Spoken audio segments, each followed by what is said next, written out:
ನೀವು ನೋಡ್ತಾ ಇದ್ದೀರಾ ನ್ಯೂಸ್ ಫಸ್ಟ್. ನಾನು ದಿವ್ಯಾಚಾರ್ಯ ನಾರಂಪಾಡಿ.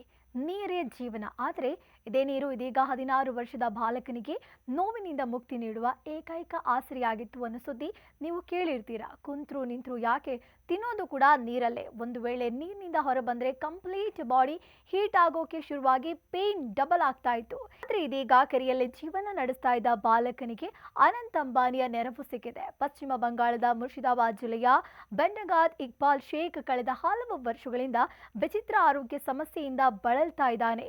ನೀರಿನಿಂದ ಹೊರಬಂದ ತಕ್ಷಣ ದೇಹವೆಲ್ಲ ತೀವ್ರವಾಗಿ ಉರಿಯೋದು, ಅಸಹನೀಯ ನೋವು ಕಾಣಿಸಿಕೊಳ್ಳುತ್ತೆ ಅಂತ ಇಕ್ಬಾಲ್ ಹೇಳಿಕೆ.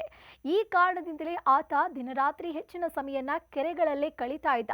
ಕೆಲವೊಮ್ಮೆ ನೀರಿನಲ್ಲೇ ಕುಳಿತು ತಿಂಡಿ ತಿಂತಾ ಇರುವ ದೃಶ್ಯಗಳು ಸಾಮಾಜಿಕ ಜಾಲತಾಣಗಳಲ್ಲಿ ವೈರಲ್ ಆಗಿತ್ತು. ಈ ವಿಡಿಯೋ ನೋಡಿದ ಜನರು ಅಚ್ಚರಿಗೊಂಡಿದ್ದಷ್ಟೇ ಅಲ್ಲ, ಬಾಲಕನ ಆರೋಗ್ಯದ ಬಗ್ಗೆ ಆತಂಕವನ್ನು ವ್ಯಕ್ತಪಡಿಸಿದ್ರು. ವರದಿಗಳ ಪ್ರಕಾರ ಇಕ್ಬಾಲ್ನ ಈ ಸಮಸ್ಯೆ ಹಲವು ವರ್ಷಗಳಿಂದ ಕಾಡ್ತಾ ಇದೆ.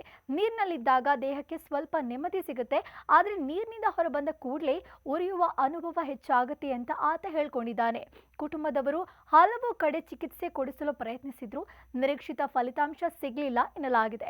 ಆರ್ಥಿಕ ಸಮಸ್ಯೆಯಿಂದಾಗಿ ಹೆಚ್ಚಿನ ಮಟ್ಟದ ವೈದ್ಯಕೀಯ ಚಿಕಿತ್ಸೆಯನ್ನ ಪಡೆಯುವುದಕ್ಕೆ ಕುಟುಂಬಕ್ಕೆ ಕಷ್ಟ ಆಗಿತ್ತು.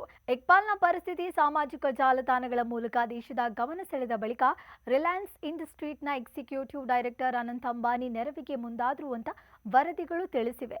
ಅನಂತ್ ಅಂಬಾನಿಯವರ ಸೂಚನೆಯ ಮೇರೆಗೆ ಇಕ್ಬಾಲ್ನ ಪಶ್ಚಿಮ ಬಂಗಾಳದಿಂದ ಮುಂಬೈಗೆ ಏರ್ಲಿಫ್ಟ್ ಮಾಡಲಾಗಿದ್ದು, ಸರ್ ಎಚ್.ಎನ್. ರಿಲಯನ್ಸ್ ಫೌಂಡೇಶನ್ ಆಸ್ಪತ್ರೆಗೆ ದಾಖಲಿಸಲಾಗಿದೆ. ಇಲ್ಲಿ ತಜ್ಞ ವೈದ್ಯರ ತಂಡ ಆತನ ಆರೋಗ್ಯ ಸ್ಥಿತಿಯನ್ನ ಪರಿಶೀಲಿಸುತ್ತಿದ್ದಾರೆ. ಇಕ್ಬಾಲ್ಗೆ ನಿಖರವಾಗಿ ಯಾವ ಕಾಯಿಲೆ ಇದೆ ಎನ್ನುವುದು ಇನ್ನೂ ವೈದ್ಯಕೀಯವಾಗಿ ದೃಢಪಟ್ಟಿಲ್ಲ. ಕೆಲವು ವರದಿಗಳಲ್ಲಿ ಎರೆಥ್ರೋಮಾಲ್ಜಿಯಾ ಅಥವಾ ಇತರ ಅಪರೂಪದ ಕಾಯಿಲೆಗಳ ಸಾಧ್ಯತೆಯನ್ನ ವೈದ್ಯರು ಉಲ್ಲೇಖಿಸಿರುವುದಾಗಿ ಹೇಳಲಾಗಿದೆ. ಆದರೆ ಆಸ್ಪತ್ರೆ ಅಥವಾ ಚಿಕಿತ್ಸೆ ನೀಡ್ತಾ ಇರುವ ವೈದ್ಯರು ಅಧಿಕೃತವಾಗಿ ಯಾವ ಅಂತಿಮ ರೋಗ ನಿರ್ಣಯವನ್ನ ಪ್ರಕಟಿಸಿಲ್ಲ.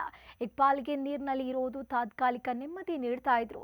ದೀರ್ಘಕಾಲ ನೀರಿನಲ್ಲಿ ಮುಳುಗಿರೋದ್ರಿಂದ ಚರ್ಮ ಮೃದುವಾಗೋದು, ಬಿರುಕು ಬೀಳೋದು ಹಾಗೂ ಬ್ಯಾಕ್ಟೀರಿಯಾ ಮತ್ತು ಫಂಗಲ್ ಸೋಂಕಿನ ಅಪಾಯ ಹೆಚ್ಚಾಗುವುದು ಅಂತ ತಜ್ಞರು ಎಚ್ಚರಿಸಿದ್ದಾರೆ. ಇದೀಗ ಇಕ್ಬಾಲ್ನ ಕುಟುಂಬದ ನಿರೀಕ್ಷೆ ಒಂದೇ, ಮುಂಬೈನಲ್ಲಿ ನಡೀತಾ ಇರುವ ವೈದ್ಯಕೀಯ ಪರೀಕ್ಷೆಯಿಂದ ಆತನ ಸಮಸ್ಯೆಗೆ ನಿಖರ ಕಾರಣ ಪತ್ತೆಯಾಗಬೇಕು, ಸೂಕ್ತ ಚಿಕಿತ್ಸೆ ದೊರೆಯಬೇಕು ಮತ್ತು ಇಕ್ಬಾಲ್ ಮತ್ತೆ ಸಾಮಾನ್ಯ ಜೀವನಕ್ಕೆ ಮರಳಬೇಕು ಅನ್ನೋದು. ಸದ್ಯ ನೀರಿನಲ್ಲೇ ಜೀವನ ಹುಡುಕ್ತಾ ಇದ್ದ ಈ ಬಾಲಕನ ಕತೆ ಇದೀಗ ದೇಶದ ಗಮನ ಸೆಳೆದಿದೆ.